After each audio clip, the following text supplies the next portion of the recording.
Hola.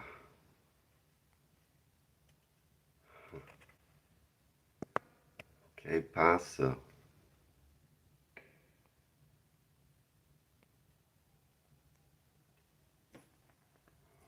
¿Cómo está?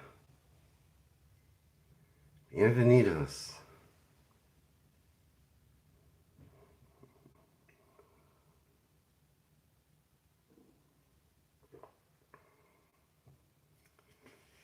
Howdy. What is going on? Hey, Ben. It was. I just had a weird moment. I was talking Spanish to y'all, but I went. I got ready to go live, and for the first time, it said 0 waiting.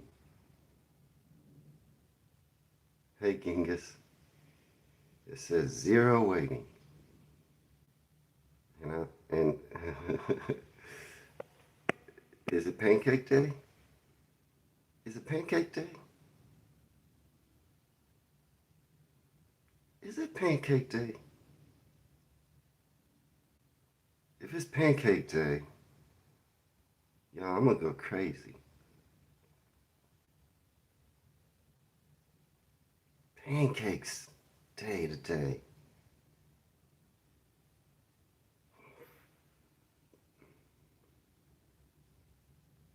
Now, that means your pancakes, right? Your style pancakes. Dang. I saw your pancakes, Ben, that you posted. The American pancakes. Those look good. Hey, Terry. So what are y'all doing on Pancakes Day? I'm guessing y'all eat pancakes. Hey, Adrian. Are pancakes free, like, everywhere?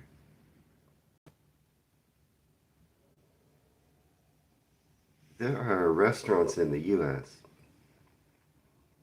I think Denny's and I think IHOP. If it's your birthday, you get free pancakes. You don't have the ingredients, Terry? That's okay. But what do you do on Pancakes Day? Is that it? Just you eat pancakes? You're doing American pancakes, Ben? They are good if you make them right, light and fluffy. I've never had your kind. Lemon and sugar day? I make German pancakes and I use lemon and sugar. What we call German pancakes, Dutch babies, I make those all the time. Lemon and sugar. You can use orange. You can use lime. I always like to be creative. I've used grapefruit and sugar. Try that on pancakes. Oh, chocolate and strawberries is good. So that's it. Pancake Day is just a day in the UK. I didn't look it up. I didn't know it was today. I'd have done a whole live stream about Pancake Day. Why do you eat pancakes today? Now I got all the questions. Is it just one day a year?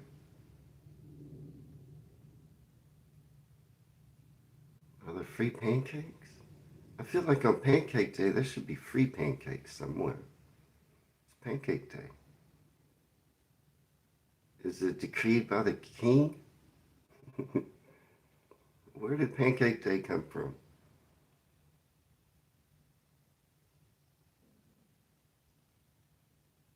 I want to know. It's Pancake Day. Is that all over the UK? Y'all celebrate Pancake Day everywhere? Or is that just like certain parts? No free pancakes, huh? Just one day a year. Grapefruit and honey, that's a good idea, Kingus. Uh, dang, what day is it? What's the date today? I don't even know. It's a builder up to Lent. That's why y'all do it. February 17th.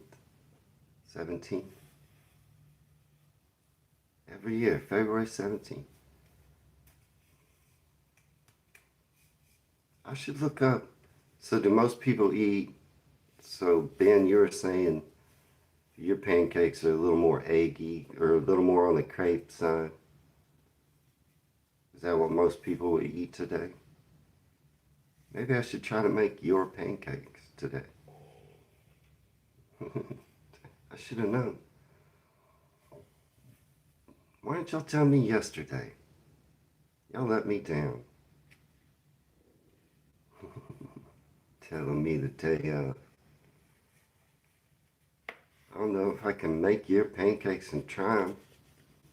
Well, I can't do it live. I don't even know what they are, Terry, but I could maybe do it.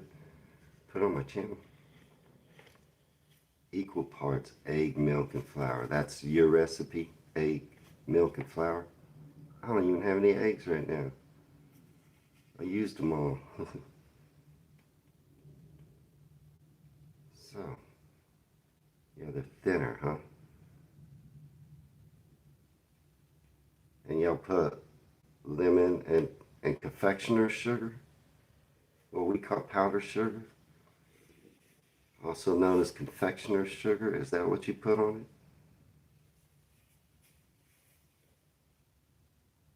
it? I could look this all up. You want tuna jacket potato? It doesn't sound good right now for me because it's morning. Genghis. I know from that sneaky video that you Brits don't like to be called sneaky. Especially if you were engaging in sneaky behavior. It's the last day of Lent. Granulated sugar, Ben? You just put lemon juice? Is it fresh squeezed or do you do like bottled lemon juice and granulated sugar? That's lemonade. That's what we call lemonade in the U.S. Lemon juice, water, and granulated sugar. Mix it up. That's lemonade in the U.S. And you put lemonade on your you put lemonade on your pancakes. Okay, castor sugar, Genghis says. Now that's different than granulated. It's finer. It's super fine. But it is still granulated, castor sugar. But I understand what that is. That's what we call superfine sugar. You just usually use lemon jiffy.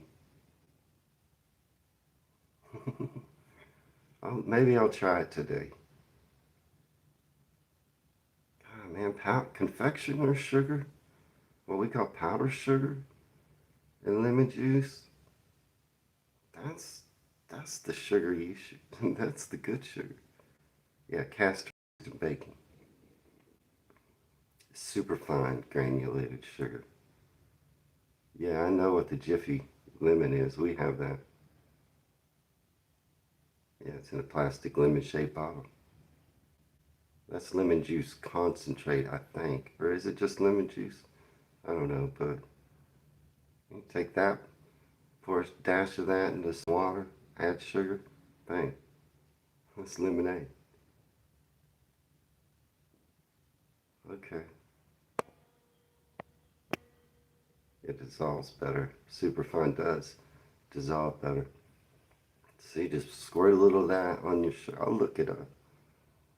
Put some superfine sugar or castor sugar on the pancakes made with equal parts of everything. And squirt it with some of that lemon. Yeah, fresh lemon is better, Terry. You tell them. Fresh lemon's better. But it works either way. Especially if you're mixing it with the superfine castor sugar. It's fine. You're eating it on a pancake. I'll see how either one works. But yeah, fresh lemon's better. Genghis agrees. Huh. Well, I was feeling like being creative today. Making something, I don't know what. Maybe I'll make your pancakes and try them your way.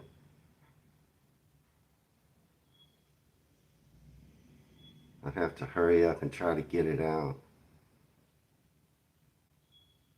You know, if I get it out by noon here, that's 6 p.m. your time. So, I don't know.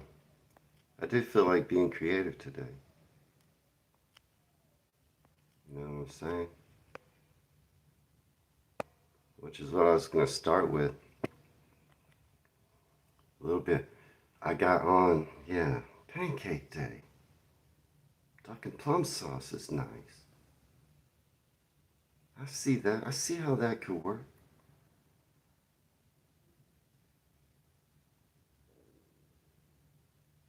If I had time, I'd do southern chicken and waffles versus your pancakes. But then I'd have to fry some chicken, and that takes a while. I don't feel like being that creative. Plus, that might be an unfair fight. Yeah, savory pancakes. Do you do savory pancakes, Genghis? Like duck and plum sauce with pancakes versus chicken and waffles? That might be a fight. Pretty much, yeah, Ben. Waffles are pretty much the same as a pancake mix. Sometimes they put in, sometimes they change the portions of the leavening, uh, you know, baking powder. But pretty much, yeah. Put it in a waffle maker. Got waffles. That might be a fight. That'd take a lot of time. I might try your pancakes though. Let's talk about pancakes. Man, I was starting the video today. I started the live stream by saying when I got ready to sign on, it says 0 waiting. And I never see that. And I was like, I stopped for a minute and thought to myself, okay, no one's going to be there. And I thought, well, all right, what am I going to say? Talking to no one. And then I was like, all right, it doesn't matter. Let's just go ahead. But it set me for pause for a second. And then y'all come on, it's pancake day. Just over 1 week left of holiday. All of your being on holiday, Genghis. We'll make it count. But the other thing is to see 0 people waiting today, and like I woke up pretty motivated today. I was like, I'm gonna get some stuff done. I was thinking about my channel. I got some stuff written down about my channel to talk about. And just I was feeling like I'm ready to go. I'm motivated. And then 0 waiting. Isn't life like that sometimes? And then I thought to myself, all right, 0 waiting. Nobody's going to be here today. That's fine. Let's do this. That's how I felt. But for a second, I was like, huh. But then, of course, y'all are all here talking about pancake day. And now I want pancakes. Life. You never know what it's going to throw at you. But out now on the channel. Go to that. Oh, we're going to talk about the 20 most haunted houses in the UK. Yes, Genghis, we are. I got a list of the 20 most haunted houses. because I don't know what you've heard. I'm coming to the UK, and part of my trip planning, I didn't talk about this in my diary, but part of my trip planning is I have this map. You seen the Tesco video? It was good. I liked it. I have this map. It's a special map where I've been putting little pins of places to avoid because they're too haunted. So far, there's a bunch of pubs I gotta stay out of on my map where I got them pinned. And I don't know, there's other places like where cryptids are. I had to pin like, that is the Beast of Bodmin. Like I got a pin there, stay away. And now I got these 20 most haunted houses I'm gonna talk about. I gotta put a little pin there on the map.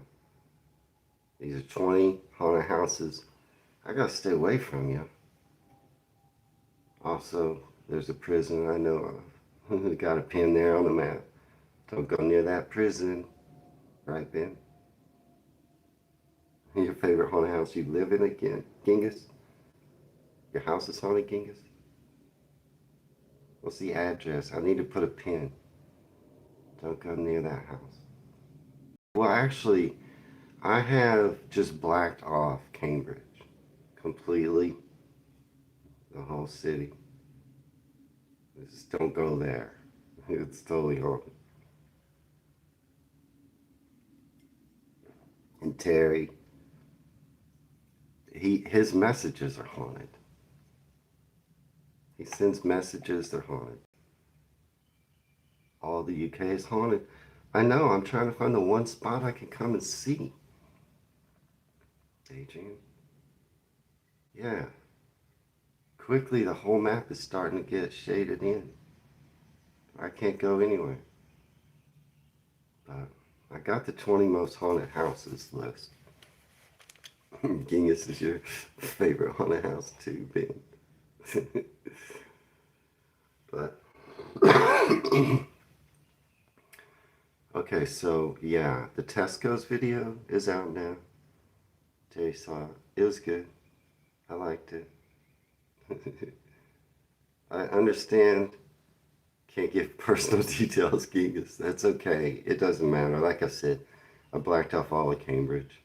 Your house was there somewhere in there. I wrote, do not enter Cambridge. I got a tattoo in case I forget. Do not enter Cambridge. That's what it says.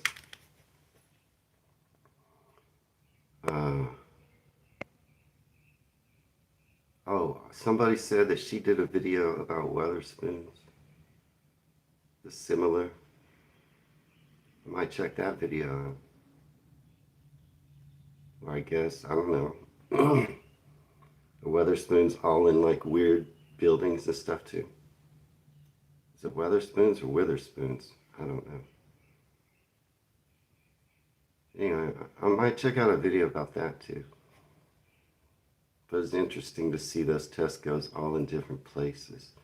We were talking a little bit about grocery stores yesterday in the live stream, or the day before too. But I looked up, your largest Tesco is in Manchester.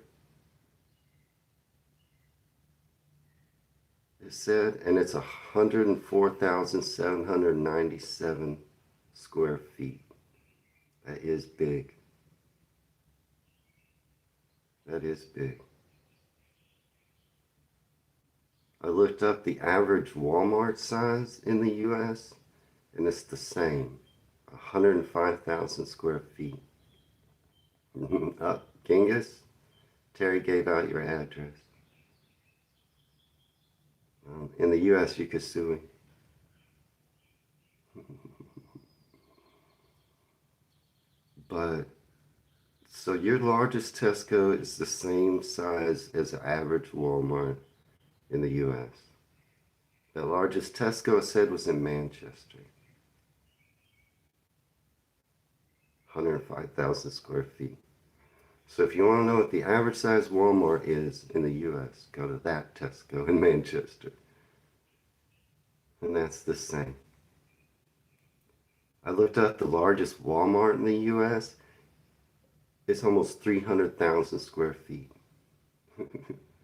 Almost 3 times the average size Walmart. It's in Albany, New York. That's upstate New York. That's the capital city of New York, Albany. It's where the largest Walmart is. Almost 300,000 square feet. That's crazy.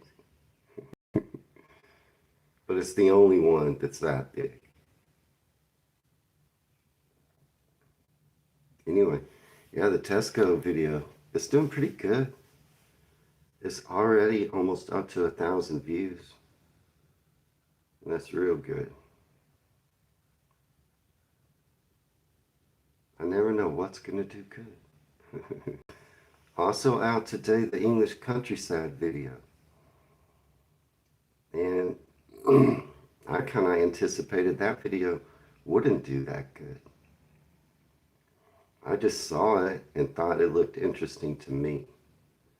So I watched it, and it's already over 1,000 views today.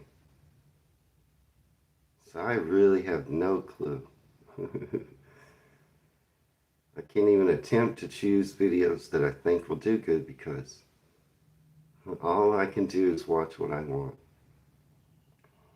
Now, a lot of people in the comments, and this is just usual, in the comments of that video are just like, rich girl. Oh, she's just a rich girl. It's our human nature to do that. Don't we all want to be rich? I do. Hands up if you want to be rich. I do. Sign me up. Can I sign up somewhere? I would like to be rich. But then, if you see someone rich, then it's human nature to go, oh, well, they're so rich, and hate on them. Why do we hate rich people? But we all want to be one. I mean, I would be one. There's a Tesco Extra in Trowbridge, next town near me. There's Tesco Express stores everywhere. Yeah, the Cotswolds, that's where she was. The Tesco North Island was the best, you think? Genghis? You just want to be stable, Terry. Yeah, I agree with that too. And, you know, like the Beatles said, money can't buy you love. Money doesn't buy happiness. You need to be happy. But sign me up for being happy and for being wealthy. But stability is good. She's too posh for you, Genghis. Yeah. I don't even think about it. When I watched that video, it never, I mean, I could see that she was well off. But it never crossed my mind to think, oh, she's just a rich girl. It never crossed my mind. But it is human nature to do that. But the video is getting a lot of watches. And yeah, it was gorgeous. It was in Bibury, Cotswolds. Everyone's told me in the comments, because I asked where that was. Didn't I say, I can't remember, didn't I guess that during the video? Didn't I go like, is this the Cotswolds? If I didn't say it, I was thinking it. I would have to re-watch it now. I think I might have guessed a few places. I could tell it was green and lush. And I thought, at least I did think that it was the Cotswolds. I can't remember if I said it. I thought it could have been a few places that was, you know, lush and green. I said Somerset or Cotswolds. See? Y'all, I'm catching on. Not too far from Bath and Bristol. I'm catching on, right? And she didn't show a lot either of the countryside. There were a few shots of the countryside, and then they showed that little town or wherever she got coffee, and I saw a little bit of the architecture, and I thought, is that the Cotswolds? It was idyllic, yeah. It was beautiful. Whether she was rich or not, it was beautiful. It was. It was a good video. I liked it. And it's getting a lot of watches, so Other people like it too, but then they like to go, oh, she's born with a silver spoon. She probably was. It doesn't make me hate her. Very similar to Castle Conroy.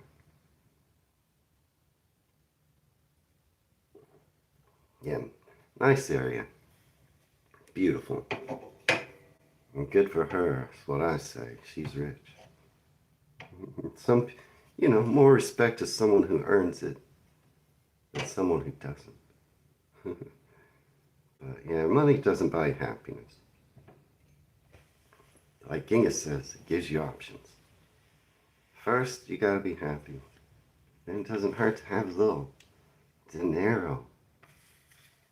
I started my video live stream in Spanish. I was like, no one's here. I'm gonna just speak Spanish. And a little dinero help. She lived in New York as well. Yeah, it's not cheap in New York. When you get the bus from Cleveland to Bristol, you're staring at the rolling fields. It looks beautiful, huh? I want to ride. I want to ride those hills. Somebody in one of my videos was like, I don't know which one. The comments were like, something like, it's too hilly here, don't ride. I'm like, give me the hills. That's where I want to ride. Yeah, I don't know what her money situation is, King. It's good on her, I guess. And maybe she's just born rich. I don't know anything about her. I just like seeing the English countryside.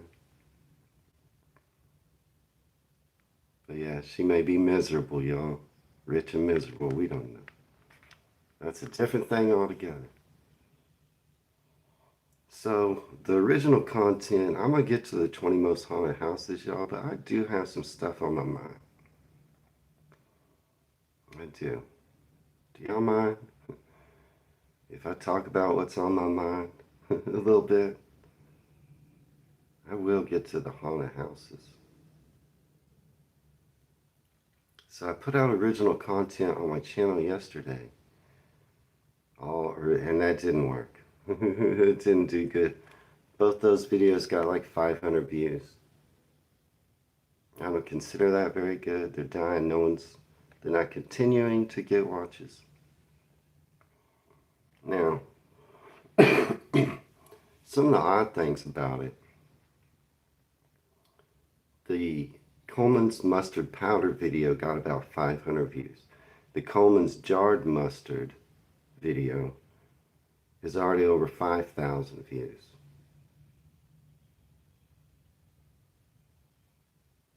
That's so weird. The second video, the Coleman's mustard powder, 500 views. The first one just a few days ago, 5,000 views. It's basically the same content with the same thumbnail, sort of. The same tags, all the same. And when a video gets released to my channel, I can see what's called impressions click-through. So this means, this is how most people view my videos. Okay, most of my views don't come from subscribers. They come from when you open up YouTube, like when you opened up YouTube, and then there's a bunch of videos on the screen. And you scroll through and you click on one. Okay, so mine comes up, it's to somebody, they've never seen my channel before. That's where most of my views come from. People who've never seen my channel before. It just pops up. I can tell from my analytics. It just pops up when they open up YouTube and they see this thumbnail. It's me and it says I'm trying Coleman's mustard, either powder or just Coleman's mustard. They see it, they click on it. They're first time viewers. That's where almost all my views come from. And I can see what rate that is. It'll tell me like 5%. That's kind of average. 5% or less. But on a video that does good, it'll be around 9 or 10%. And I can see that early on. So yesterday, that Coleman's mustard powder video, it had a 9% rate. that tells me usually this video is going to do good. The algorithm is going to see that high rate, suggest it more, and the video will take off. That's what should have happened with the Coleman's mustard powder video, but it didn't. If I look at today's videos that are doing good, I see, I use tags, Kings. I see, and they're the same on both those videos. If I look at today's countryside video right now, that's already over 1,000 views, it's the same, 9%. Yeah, Terry, you are one of the less than 1% of dedicated viewers. You guys I'm talking to are. Yeah, Kingus, you too. You watch the videos, but that is less than 1% of where my views come from. In my analytics, it's you guys. You're a small group. Almost all my views are for somebody every day. I have to find a new audience every day. It's like 80% of all my views come from someone who's never seen my channel. It just popped up and they clicked on it. It's weird, huh? Even subs don't watch. Only 20% of subscribers watch my channel. 80% come from people who never watched my channel before. It's so weird. So anyway, my point is, maybe, Adrian, maybe. My point is, I have no control. I cannot, all I can do with my channel is whatever I want. It really doesn't matter. I can't predict. I don't know what's going to do good. There's nothing I can do except for really be true to who I am and what I want my channel to be. And I can't control what the algorithm does. There's nothing I can do. I can't guess what's going to be good or what people want. It's just crazy. It is, that's what I'm saying. I just really have to make this video, my channel, about my personal journey. That's all I can do. And so, you know, I'm going to shift it a little bit that way. Yeah, Highgate Video Cemetery a lot too. I'm going to still showing friends and family. That's good. I love spooky stuff. But yeah, I started the channel. I didn't think anyone would watch. And then I started getting watches and I was like, oh, I should do this. Maybe like I've seen other reactors do, you know, it's like I should try to do it a certain way. And then, you know, it's just really I started the channel just so I could research. And yeah, I really need to make the channel just really my personal journey. It's not like other reactor channels. It's about what I feel like I want to learn, what I need to learn, and about my trip. Right, some things appeal more to some than others. Travel ones are usually pretty popular, not so much lately. Well, I mean, places videos, they're not doing so good. But I need to just focus my channel. This is about my trip. This is about what I need to learn. This is my personal journey. It's not for everyone. But I can't control what my channel does. It's weird for me because I'm a motivated person. I like to tweak things. I like to, you know, I like to be in control of my own success. I would love to just make my channel blow up. But there's nothing I can do. I just do what I can, just do what I do. I gotta just make my channel about me, my personal journey, and do what I do. Some things will do good on my channel, some things won't. And I feel like that's going to be more fun for me to, yeah, keep learning about the UK that I want to learn. You know, some videos like I even did early on, like a lot of reactors do, like driving videos and all that kind of stuff. Like, oh, driving on the wrong side of the road. These are clickbait videos. I mean, I did a few of them early on. You won't see any of that from my channel anymore. You know, where I feel like, oh, this is, you know, maybe what the audience wants to hear because other reactors do these same videos. I'm not going to do that anymore. I used to look at videos that other reactors reacted to, you know, to get ideas. I'm not going to do that anymore. I'm just going to look at what I, you know, and some of those things may be the same. There may be things that other reactors do I am interested in, and you'll see those. Right. But my channel is going to be a little bit different, you know, and I want to keep the channel going. I want to do this first trip to the UK, and then a second, and then a third. I want to keep coming back. Just keep the channel going. Over time, we'll see what happens. But I'm going to let the channel get a little more personal, a little bit more about my journey. So the diary about my trips, it didn't do good. Didn't do good. It's got like 100 views.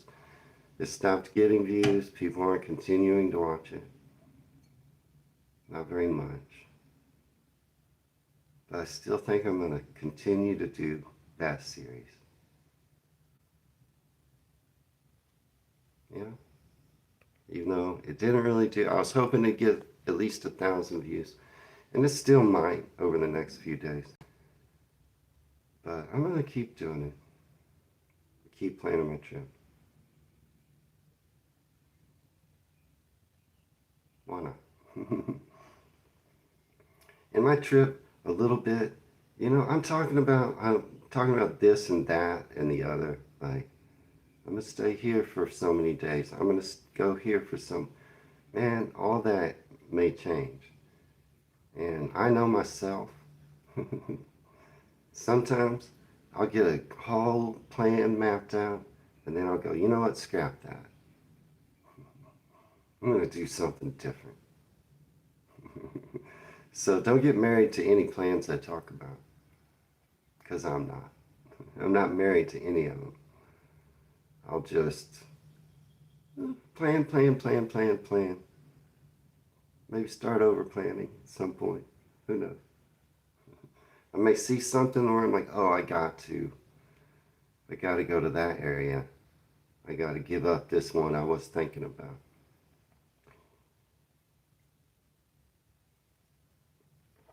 Okay. This, oh, man. I know I haven't got to haunted stuff yet.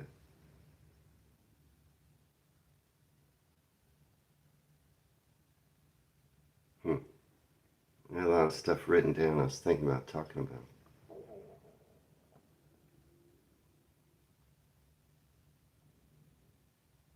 But you know what? I do just gotta lean into me. So I'm gonna get to these haunted things. But first, I am a free spirit, Genghis, like yourself. Can't hold me down. I'm crazy free spirited. That is true. My friends and family all say that. My family says it more like this. Why are you a free spirit, Wayne? You gotta stop. Well, they used to. Now they just don't say anything. They gave up. So yeah, I'm about to be free spirited right now. Oh yeah, I'm definitely starting in London and Surrey, Adrian. Yeah. Pretty much that's the idea. As of right now. I'm just saying don't get too married to anything I say. I'll jump around in my head. Oh, who knows? Who knows what I will do? It's part of the mystery of the channel. But right now I'm going to be free-spirited. And you know, Terry, has been open about sharing that he is trying to lose weight. And I mentioned the book the other day with 10 Rules by Og Mandino. And if you notice, I had that book handy. I always keep it handy. And I'm feeling pretty motivated today. I woke up motivated. I have my day off. I can do whatever I want. I was thinking about being creative, creating something. And then, also about my channel. One thing I want to do is I want to change my life and my profession. At this point, I'm aging. My physical job is harder and harder to do. And I'll retire at some point, but I'd like to have something I can do to make some money. And I want that to be writing. And this is my goal. Before I even started the channel, I was like, if I set this goal and I somehow find a way to become some type of travel writer, this will change my life. And sometimes, and I'm creeping up on 60, y'all. And sometimes in life, it's easy to say, oh, I can't do that. It's easy to say that. But I say, I can. I can. I can change. If I really want to be a travel writer, I can. Step one is stop saying I can't. Nothing ventured, nothing gained. That's step one. Now, man, I hate it when people get preachy. Don't tell me how to live my life. I don't like that. Stop telling me how to live my life. So I'm not telling you how to live your life. You do whatever you want. You do you. You do you. Whatever works for you, you do. You do you. Right, but I am going to just read something to you. That is how I like to live my life. It helps me. From this book by Og Mandino. If you just give me a minute. And so I'm not preaching to you. I'm telling you this is how I like to live, and it helps me. And it could help you. If you have a goal. That's what I was talking about. Terry, you got a goal right now. Me too. I got a goal. So from this book by Og Mandino, I mentioned it the other day. It's called The Greatest Salesman in the World. It's a fictional story. It's very small. It's very short. It has 10 rules. One of the rules is I will persist until I succeed. So you have a goal. How do you get there? So I'm just going to read a little bit, if y'all don't mind, from this book. It says this: I will persist until I succeed. I was not delivered into this world in defeat, nor does failure course in my veins. I'm not a sheep waiting to be prodded by my shepherd. I am a lion, and I will refuse to talk, to walk, to sleep with sheep. I will hear not those who weep and complain, for their disease is contagious. Let them join the sheep. The prizes of life are at the end of each journey, not near the beginning. It is not given me to know how many steps are necessary in order to reach my goal. Failure I may still encounter at the 1,000th step. Yes, success hides behind the next corner. Always will I take another step.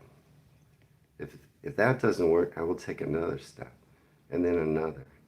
In truth, one step is not too difficult. Henceforth, that's a big word. I like henceforth. I will consider each day's effort as but one blow of my blade against a mighty oak. The first blow may not cause a tremor, nor the second, nor the third. Each blow of itself may be trifling, and seem of no consequence. Yet from childish swipes, the oak will eventually tumble. So it will be with my efforts today. I'm going to change just to the very last part. This is a part I like to do from this little section. This is a secret. It says, I will learn and apply another secret of those who excel. When each day is ended, not regarding whether it has been a successful or a failure today, I will attempt to achieve one more step. When my thoughts beckon my tired body homeward, I will resist the temptation to quit. I will make one more attempt. And if that fails, I will make one more attempt. Never will I allow any day to end in failure. Thus I will plant the seed of tomorrow's success and gain an insurmountable advantage over those who cease their labor at a prescribed time. When others cease their struggle, mine starts. I will persist until I succeed. Yeah, my dad's a preacher, Genghis. Yeah, push yourself every day. The end part I have used. So if you're having a bad day, and then if you end that way, you go to sleep, it was a bad day, you get up, you start off behind the 8 ball, as we say. But if you're having a bad day and you do one more thing, one more thing, when you wake up, when you go to sleep, you sleep better. And when you wake up, you're more motivated because you ended going one more step. Yeah, no one's perfect. Failure is the best thing. I said that before, Terry. When you fail, you know you're on the right track. You know, failure is how you learn. Failure is the best thing. Hey, Chucky. Anyway, that's from Augmentino. Take it or leave it. But I use it, and I'm using it today, because I just, with my channel, I'm just going to keep persisting. And with my goal of being a travel writer, I'm going to keep persisting. And I'm coming to the UK, I'm planning the whole thing. I'm going to keep persisting. I won't give up. Power now, is that something, Genghis?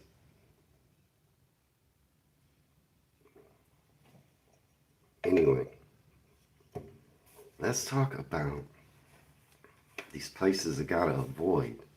They're all haunted over there. Why y'all got so many haunted houses?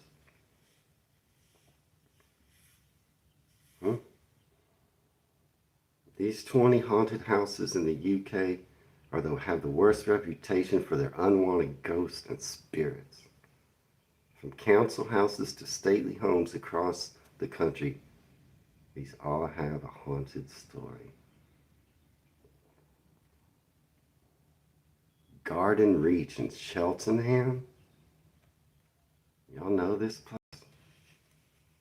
Garden Reach.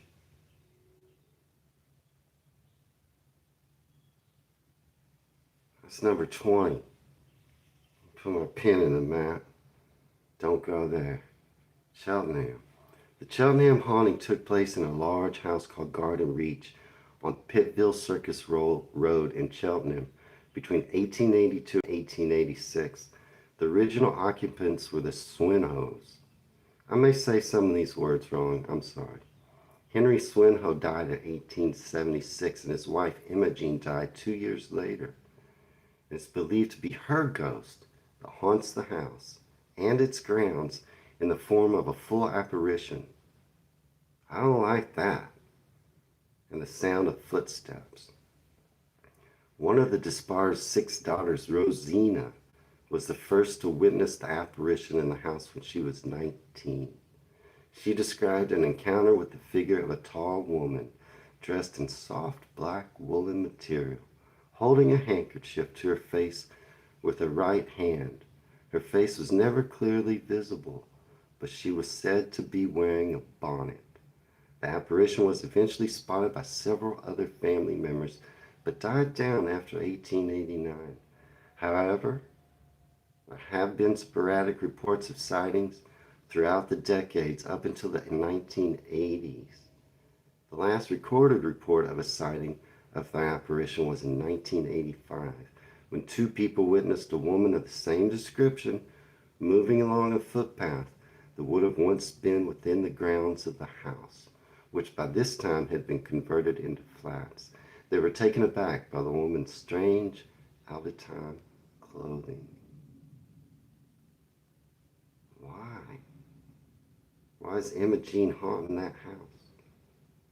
Right? Imogene. That's a typical Cheltenham style building. Well, it's haunted, Adrian. Why is she haunting it? I'm not going there. Oh, good night. I don't know how to say this.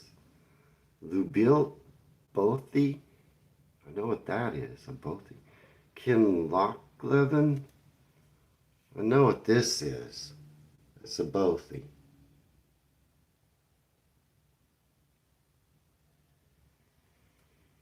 Don't go there. This is in Scotland. It's a remote cottage in the Highlands, known in Scotland as a Bothi, a building that provides shelter for walkers and climbers. I didn't know what that was. Bothi is now completely abandoned and in ruins, but was brought to prominence as a haunted location in Danny Robinson's paranormal podcast, Uncanny. In 1973, two young climbers planned to spend the night in the isolated Bothi. Upon arrival, they found that it had been abandoned despite being prepared for Christmas. After bedding down for the night, they experienced a series of strange noises, including the sound of objects moving in the upstairs rooms, footsteps, and even the clatter of objects being thrown around the room in the darkness with them. I'm leaving right then. There are also reports of a strange dragging sound coming along the gravel path and into the house. Over the years, the house has fallen into a state of disrepair. At one point, graffiti seemed to confirm the haunting, with phrases like, "Do not sleep in this house." Well, that's enough to keep me out. This house is haunted. This house is evil, scrawled across the wall. One possible explanation for haunting is the suicide of John McAlpine, a deer stalker who lived in Lulbealt. I slaughtered that. The incident was reported in an Aberdeen Weekly News on April 26, 1890. It says McAlpine went out for a walk in the morning in his usual health, but later in the day, his wife found him hanging from a rope. Stay out of there. Story time, do a channel called Story Time with Wayne. He's a storyteller. You know, a couple of people have mentioned, I think I said this before, that they listen to my channel and fall asleep because of my voice. It's monotone, and maybe I should start a bedtime story channel where I just put people to sleep reading a story. Yeah, I've seen those channels where they're all like, "Welcome to my channel. Just relax and close your eyes. Listen to the sound of my voice while I tell you a story about fairies in the green woods of England." Right? I do that channel. It might work. But I'm focused on this one. Okay, number 18, the house of John Flamsteed in Derby. Or is that Derby? It's Derby. This house. It could be a successful hunter. It's my voice. They weren't saying it. The people that commented, they weren't like, "You're boring. I hate your channel." They were like, "I like to listen to your channel where I go to sleep at night."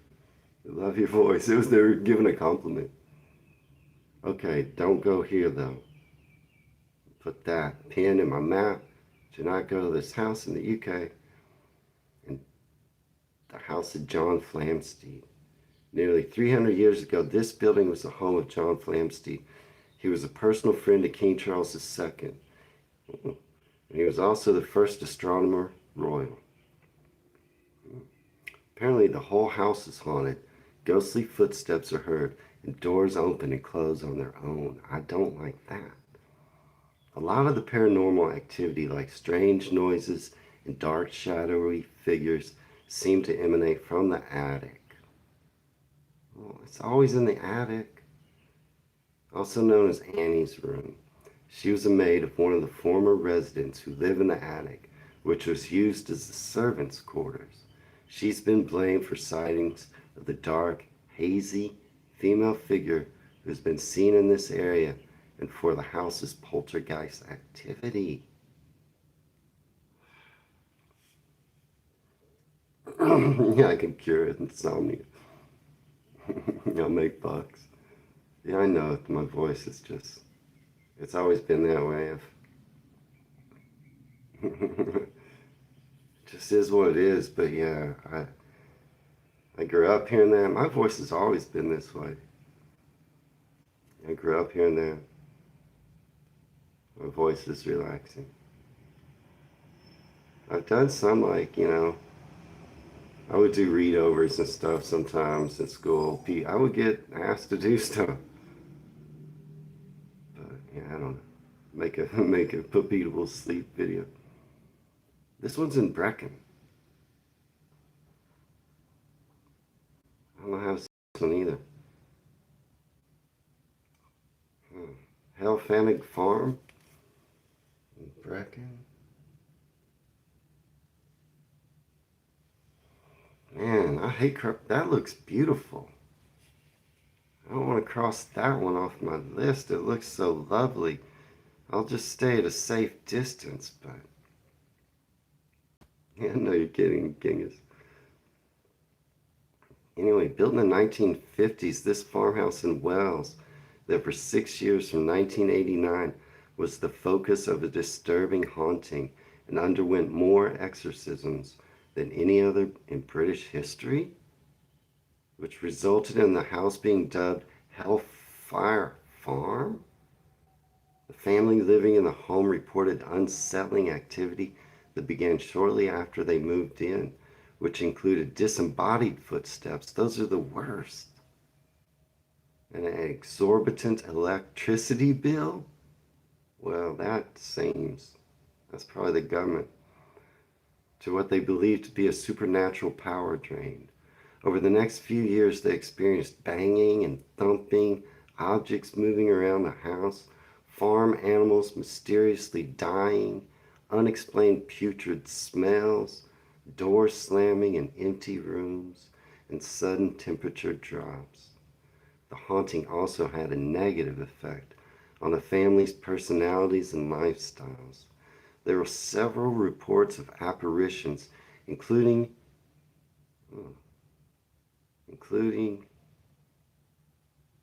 sightings of dark, shadowy figures, a hooded figure, a man with head injuries,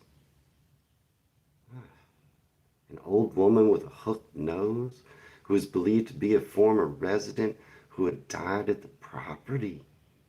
I know it looked peaceful, didn't it, Genghis? I know. The Brecon Beacons National Park is lovely. Feels like you can breathe it, but not this place. Ugh. Hellfire Farm?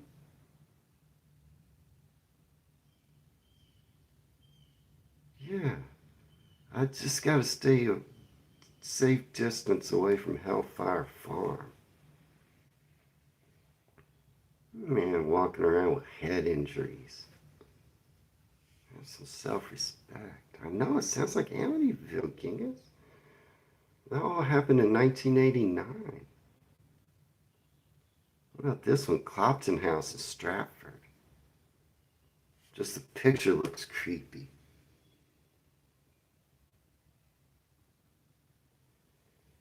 Stay away from that house. Clopton House is a 17th century mansion on the north of the town of Stratford-upon-Avon.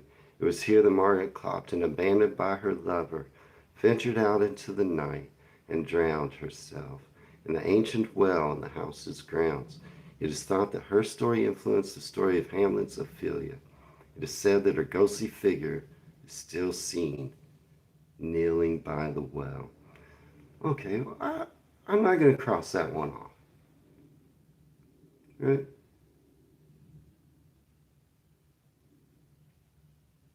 Margaret Clopton, she's sad.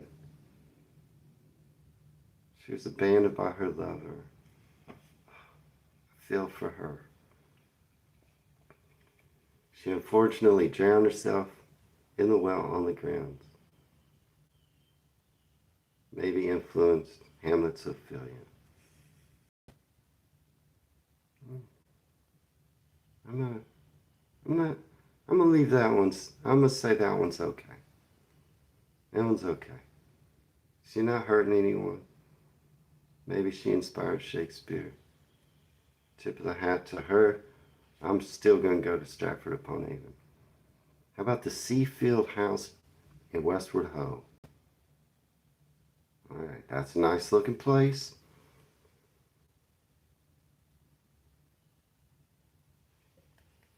It's a nice looking place. I don't know what happened there. Let's find out. Yes, stunning views over the Atlantic, but neighbors claim they hear strange noises coming from the property at night. And an elderly lady has been spotted sitting in a window and waving. Well, that's not so bad either. She's friendly. She's just waving. Yeah. Okay. I can go there. I can still go to the Seafield House in Westford Ho. How about the Charnock Hall in Preston? This house is haunted. The house is haunted. Let's see why. Charnock Hall seems like an unlikely location for a haunting. Yeah, it looked nice. It's not a big old castle or an old remote manor house. It's a house that is said to be very paranormally active, and it stands at the end of a quiet cul-de-sac in the outskirts of Preston. Charnock Hall has a long history and was once owned by the royal family. In the 17th century, Robert Charnock, a Catholic priest, lived here, and it was around this time that Catholicism was frowned upon, and many services were conducted here in secrecy. Residents have witnessed dark, shadowy figures that look remarkably like priests. Priest ghosts? I never heard of a priest ghost. I heard of a few nuns. Some who have investigated the house before have reported getting locked inside the bathroom and seeing another person's face transform into that of a nun. See, those sneaky nun ghosts. Electricity is also said to have flicked off in strange circumstances. The first paranormal experience that the previous owner, Carol Rawlinson, had was when she first moved into the house and had the stairs removed as part of renovation works. She heard the sound of someone walking up the stairs, despite the fact that the new staircase hadn't been installed yet.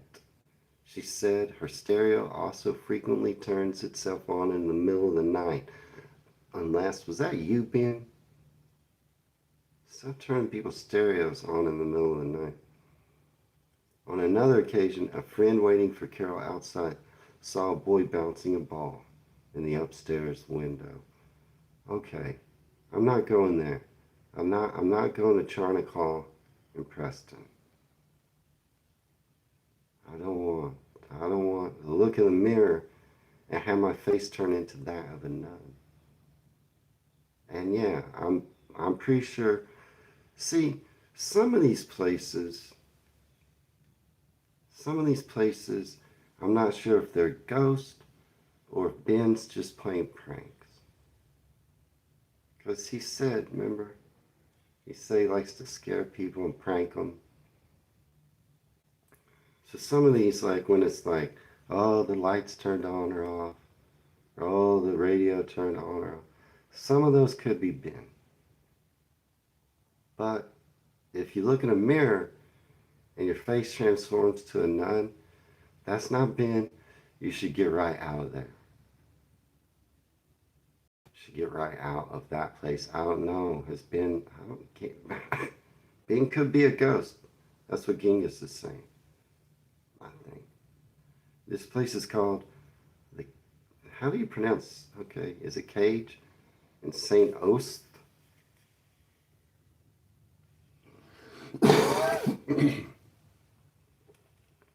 I'm not how you say it. I guess it's Cage. That's how I would say it. But the small college known as the Cage in the village of St. Ost, Essex, has long been regarded as one of Britain's most haunted houses. For years, it was owned by Vanessa Mitchell, who bought the property in 2004. Later, shared her chilling experiences of unexplained activity inside. Vanessa reported seeing a dark shadow figure on the day she moved in, hearing disembodied voices, and even being pushed by an unseen force. In 2025, the cage was purchased by Amy Wayne and Jared Cutting, the couple behind the popular YouTube channel Amy's Crypt, adding the notorious Essex property to their growing collection of haunted locations around the world. These people are going around buying haunted houses. They're off their meds. The house earned its name from the long-held belief that part of it once served as a 16th century lockup where women accused of witchcraft, including Ursula Kemp, were imprisoned before their trials. Ursula was one of 3 women found guilty of witchcraft and executed in 1582, and her ghost has often been blamed for the strange activity reported at the property. Others believe the hauntings could be linked to plague victims said to have been held there, or to a former resident who tragically took his own life shortly before Vanessa moved in. However, recent research by paranormal investigators from Paranormal Reason has cast doubt upon the building's medieval origins, suggesting that the original village lockup may have stood a few meters away from the modern house. Despite this, the cage remains a much-loved fixture of Britain's paranormal landscape, a place where folklore, history, and haunting continue to intertwine. In Essex, I don't know, some of those, like here's my thoughts. Some ghosts, like if someone committed suicide and then they become a ghost and they hang out there, they're usually harmless. I don't have a lot of trouble with them. Like I said, one of these ghosts might be. If they're plague victims, now that I probably don't enjoy. There are probably some of these ghosts walking around with like sores, and Now, if you were found guilty of witchcraft and executed in 1582, and you want to haunt a place, I say move out. Come on, she wasn't a witch. She wasn't a witch. Y'all executed her. Now she is a ghost. It serves you right. I say give her that place. Move out. She has every right to it. Let her be. I'm not going there, but let her be. I've gone over, and I'm going to go ahead and probably stop there. I could finish this on another day, because I talked too much at the beginning. Sorry about that, y'all. This is a pretty good one. This is a pretty good list, huh? Are y'all scared? Ouija is French, that's right. I don't like to do a Ouija board, do y'all? Genghis, do you like to do a Ouija board? They spook me out too much. I don't want to. I don't want to do a Ouija board. I'm trying to... Don't y'all see I'm trying to avoid all this stuff? I'm trying to avoid it all. Ooh, Ouija board? What are you, crazy, Genghis? That's inviting it. If me and you are standing around. All right, let's say me and you, Genghis, or me and you, Terry, or Ben. Say it's just us two. We're standing around somewhere, and then you see a ghost. And Genghis, like, you look over. I'm standing next to you. Maybe you look over and you see a ghost, and then you look back at me. What you will see is the backside of me just running away. You and I'm not doing Ouija board. You like to visit these places, Terry? I'm kidding around, but I don't know. I'd probably like to see him too. I probably would like to see him too. I'm joking around, like I'm marking these off. But yeah, I'm always intrigued. Y'all can tell. I'm always intrigued. I don't think I want to do a Ouija board though. Alright, I'm going to do something fun today. Something interesting. I've been thinking about some good ideas. I don't know, I feel like being creative. I feel like it's probably too late to do something with Pancake Day. I wish I would have known in advance. They can't hurt you, only the living can. That's what they say, Adrian. Although some people say otherwise. I'm intrigued by ghosts. I don't know. I don't know what ghosts are doing out there. But I'm going to do something fun today. Something creative. Yeah, I'm really going to focus my channel. Just more about my trip and my journey. So even though the diary didn't do very good, I'm still going to occasionally do like a trip planning diary. The next one I'll just do solo, not clips of live streams. He meant can, Terry. He meant can. Yeah, I know what you meant. I know what you meant, Adrian. I used to date this girl who would never correct her typos and just full of typos. So I got adept to just reading. I'll just read it. I'll just see a typo and I'll be like, okay. Sometimes it throws me, but a lot of times I'll just be like, okay, I knew what that meant. A living van, though. Actually, Adrian, sometimes you see a typo like, and he wrote a living van instead of a living can. And yeah, I think you're onto something, though. Like Terry says, a living van. That does sound scary. It could be like a movie, The Living Van. Coming soon.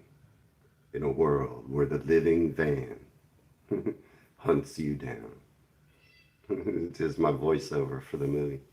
The living van. Okay. Yeah, it's an opportunity right there. Boom. Turn it into a movie, Adrian. Your typo, you just turn that right around. That was a mistake. But now it's a success. You've got a Hollywood blockbuster. The living van.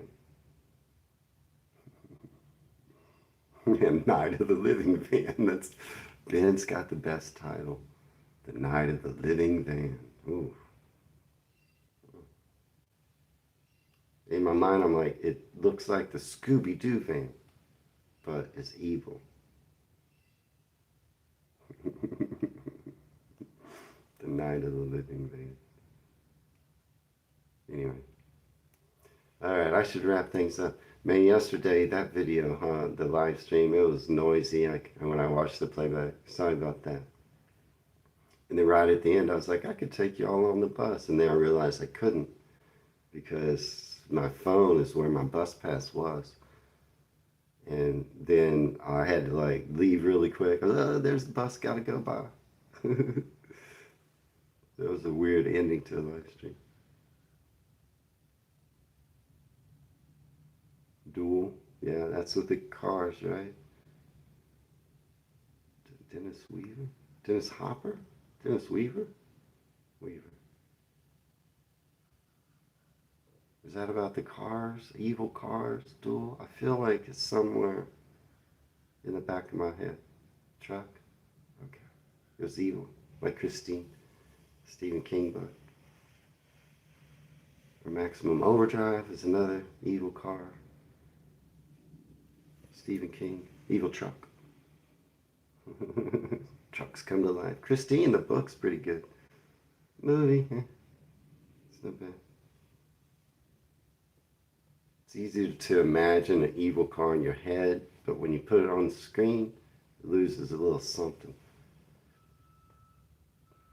Anyway, I'm wrapping things up. Okay, yeah, I think I've seen Duel, or seen parts of it, or I know something about Duel.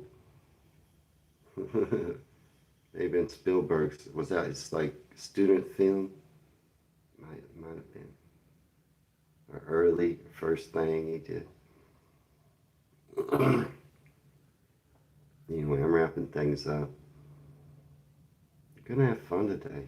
It's cloudy today.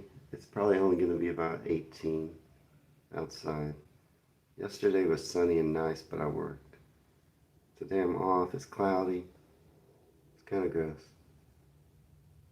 But yeah, everybody have a good day. Ben, stop pranking people, Ben. And Terry, persist until you succeed. Don't let failure stop you. Failure is a good thing. Terry, and that goes for everybody. Ben, Adrian, good to see you. Watch for my channel. Just get a little more maybe personal about my story and my journey to becoming, reaching my goals, being a travel writer. It was good to see you all here. It was just us today, wasn't it? Choppy. Good to see you, Choppy. Yeah, I think it's just us today. Y'all are part of the 1% that joins my channel. And I appreciate that, man. It's less than 1% that watch pretty much everything I put out. I suspect it's you all. I know it is. And hats off to you, and thank you so much for doing that, for being part of that less than 1%, you know? And if and if you don't watch video or you don't join the live stream, I'm not offended. I'm surprised that you do. Hey, White Company. Oh, you've been here, but you're baking carrot cake. Well, this goes to you too, Mikey. Thank you. And if you don't join the live stream, or if you stay quiet all live stream like Mikey does, or did, that's fine too. I'm not offended. I'm surprised you're here. When I started this live stream today, and I saw 0 people waiting for the first time, I wasn't like, oh, where are all you guys at? I was like, okay, challenge accepted. I'm about to live stream to nobody, and that's okay with me. So I don't think twice. I appreciate you guys so much for joining at all, let alone most days. So that's crazy to me that you do that. So appreciate it. Never offended if you're not here. And, you know, that's it. Wayne from Dallas, Texas. Signing out. Cheers to everybody. Happy Pancake Day. Happy Pancake.